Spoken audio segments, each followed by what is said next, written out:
Hello everyone, and welcome to my channel. I'm your host, Tony Coleman. Today, I'm going to show you how to set up an Oracle Virtualbox virtual machine with Windows 10. First thing you'll want to do is download the Windows Media Creation tool. You can find that at https://www.microsoft.com/en-us/software-download/Windows 10. It'll bring you to a page. Just click Download Tool, tell it where to save. Once it's done, double click on it, and it'll bring up this tool here. Since we don't want to upgrade this PC, we merely want to create an installation media for another one. Select that, hit Next, choose your language, choose what version, and then choose whether or not you want 32, 64-bit, or both. If you choose both, the download file will be just under 6 GB. Hit Next. It'll ask you if you want to create a USB flash drive. This is not what we want to do for the virtual machine. Instead, we want the ISO file, and then you click Next. It'll ask you where to save it. In this case, I've already downloaded it in advance because depending on the speed of your internet, it could take several minutes to complete. Now, next thing you're going to want to do is download the Oracle Virtualbox software. You can find that at https://www.virtualbox.org/wiki/downloads. It'll bring you to the page like this. Just choose your operating system, which in this case we're using Windows. And then I recommend also doing the VirtualBox extension pack. Install both of those, or just the core virtual machine software, either way. And when done, you can launch Oracle VirtualBox, which will bring you to a screen like this. Now, I already have some virtual machines running. We're going to do a new one. Yours will be empty. So you go up to New. You can give it a name.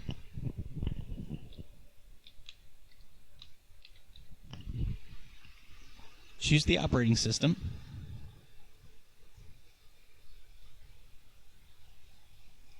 It's not absolutely critical, but it is helpful. Now, the amount of RAM that you're going to allocate to it all depends on what the purpose of the virtual machine's for. In this case, all we're doing is installing, so I can just leave it as the default and it'll work just fine. I would definitely plan in advance. The RAM is something you can change later, but the hard drive size is a little different. We'll go ahead and create virtual disk now. It asks us how big we want. I actually recommend using a minimum of 60 gig for Windows 10. Depending on the use of the virtual machine, that may require you to increase it a great deal. But for some basic installs and basic tutorial purposes, 60 should be more than sufficient. I usually leave it as a VDI VirtualBox disk image because I don't plan on migrating it anywhere else. And I also typically leave mine dynamically allocated because I don't want it using any more space than it absolutely needs to. So if it actually only uses about 35 gig instead of the 60, it'll just use 35, but it will cap out at 60 if need be. If you want to guarantee that your virtual machine always has space and that you don't forget that it's going to need it later, as in you're not downloading other files to the same hard drive, you might want to set it as a fixed size because then it will allocate all 60 gig to the virtual machine all at once and always use that. Hit Create, and right there it is. Now from here, you're going to want to change some of your settings. So after it's selected, hit Settings.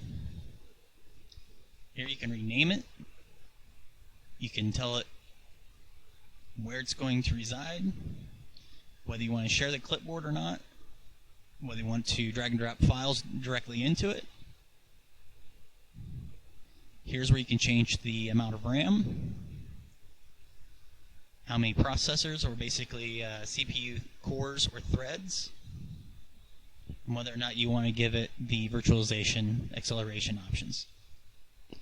Most importantly, for the setup process though, we're going to need to click on Storage, and we're going to have to choose an optical drive or add a hard disk. In this case, we want the optical drive selected, and we can do this drop-down box here and actually choose either to use the host DVD drive or if we want to mount an ISO file.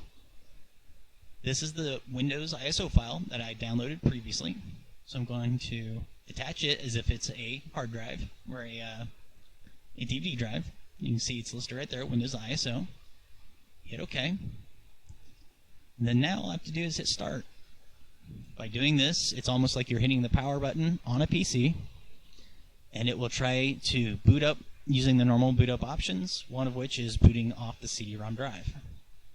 As you can see, it's booting into the setup options here. I want to choose 64-bit, and it is now loading.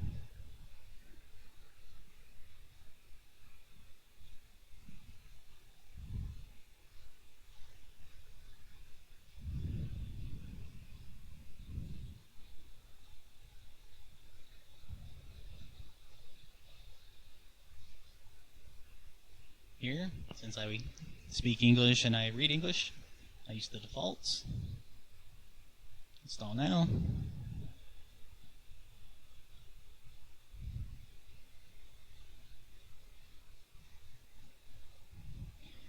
And it will continue through a normal Windows 10 installation process. When this is complete, I will be right back and I will show you how it goes. Okay, now that the virtual machine has finished installing Windows 10, just as it would on a PC, you can see that I have the entire desktop confined within the box here.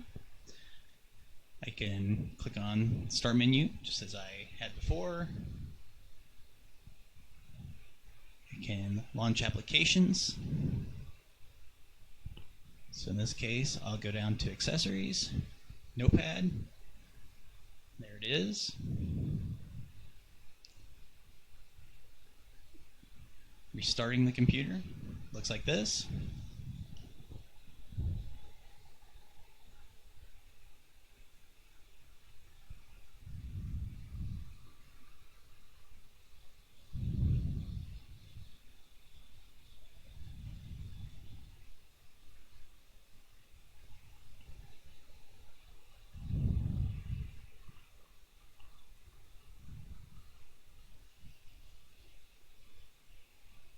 It still shows that the ISO file is mounted, which is something we can also dismount by going into Devices, Optical Drives, and just uncheck it. Or you can even remove it entirely if it was already selected by selecting it and then remove.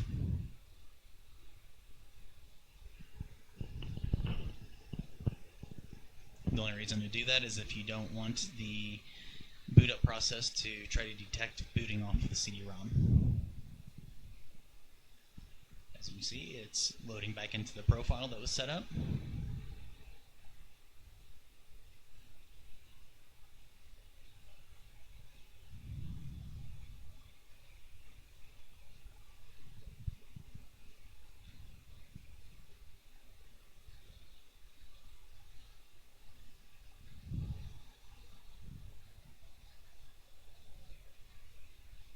And again, usable just like any other PC. To shut the virtual machine down, it's just as simple as shutting down a PC by going power. As it's still in the process of starting up, it's a little slower. Just hit shut down.